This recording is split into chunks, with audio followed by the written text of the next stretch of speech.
In Kiew für uns Christoph Wanner. Christoph, angeblich sind jetzt erste Details eines Deals zwischen Putin und Trump durchgesickert. Offenbar soll die Ukraine auf die Krim verzichten.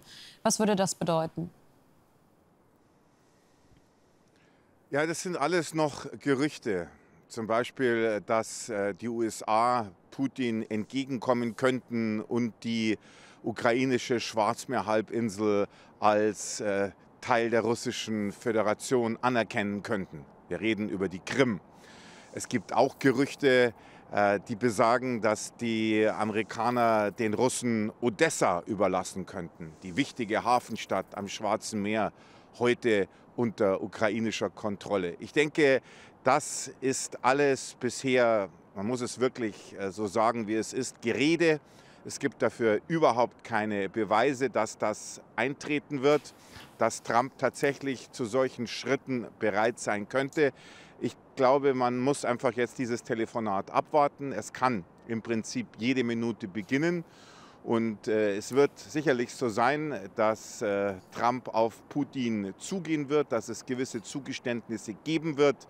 Aber wie weit das Ganze dann gehen wird, das müssen wir abwarten. Ich denke, das macht jetzt keinen Sinn, wild herumzuspekulieren.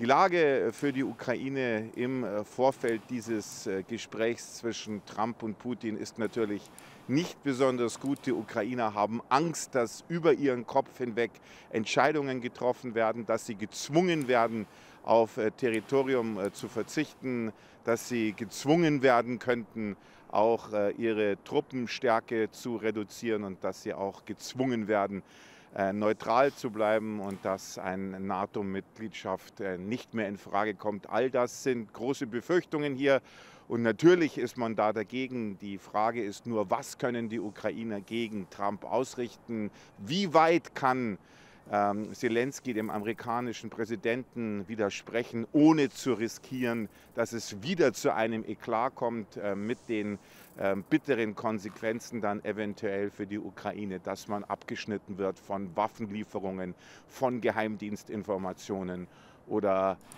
Dingen wie diesen. Geld ist natürlich auch noch von zentraler Bedeutung und ich denke, dass Selenskyj das nicht riskieren will. Ich denke, er wird sich fügen, denn die Abhängigkeit von den USA hier in der Ukraine ist enorm. Da können die Ukrainer noch so viel behaupten, dass es auch ohne die Amerikaner geht. Ich glaube, dass es ohne die Amerikaner nicht geht. Ja, welche Punkte sind denn für die Ukraine unverhandelbar? Ja, für die Ukrainer ist nicht verhandelbar ihr Territorium, aber sie werden natürlich Zugeständnisse machen müssen. Dann wird das Ganze eben de facto laufen, aber nicht de jure. Anerkennen wird man Gebietsverluste hier in Kiew nicht. Man wird sich vielleicht bereit erklären, darauf zu verzichten, die Territorien, die man verloren hat, militärisch zurückzuholen. Man wird sagen, man macht es auf dem diplomatischen Weg. Aber wenn das erst einmal unter russischer Kontrolle ist und wenn dann auch ein Waffenstillstand halten sollte, dann ist es wahrscheinlich eher unmöglich, diese Gebiete zurückzubekommen. Ich kann mir nicht vorstellen, dass Putin das wieder hergeben wird. Es handelt sich dabei ja um 20% des ukrainischen Territoriums, das augenblicklich von den Russen besetzt wird. Dazu gehört die Schwarzmeerhalbinsel Krim, die ukrainische. Dazu gehören große Teile der 4 ukrainischen Provinzen, die die Russen 2022 im September annektiert haben, also Cherson, Saporoschje, Donezk und Lugansk. Um genau zu sein, Saporoschje und Cherson ca. 72%, Donezk ca. 70%, Lugansk 99%, was unter russischer Kontrolle ist und was für die Ukrainer wahrscheinlich zumindest im Augenblick verlorenes Territorium ist. Und auch Putin hat Forderungen gestellt. Was ist für ihn vor einem Waffenstillstand entscheidend?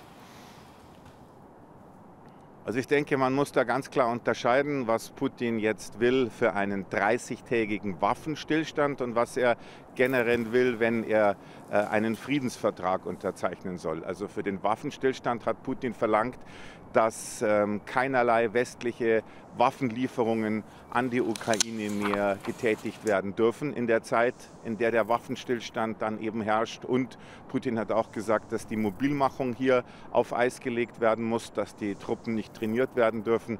Ob das für Trump akzeptabel ist oder ob man auch da einen Kompromiss findet, muss man sehen. Und wenn es um einen Friedensvertrag geht, dann will Putin natürlich von seinen Maximalforderungen bisher nicht abrücken. Er will, dass die Ukrainer diese 4 Provinzen, die die Russen 2022 annektiert haben, komplett räumen. Das ist natürlich illusorisch, weil die Ukrainer keine Großstädte hergeben werden wie Cherson oder Saporosche. Gerade Saporosche ist ein wichtiges Industriezentrum. Da machen die Ukrainer nicht mit. Da wird nur gelächelt und da heißt es, das kann Putin vergessen. Dankeschön nach Kiew. Du wirst uns natürlich den ganzen Tag über auf dem Laufenden halten. Christoph Wanner.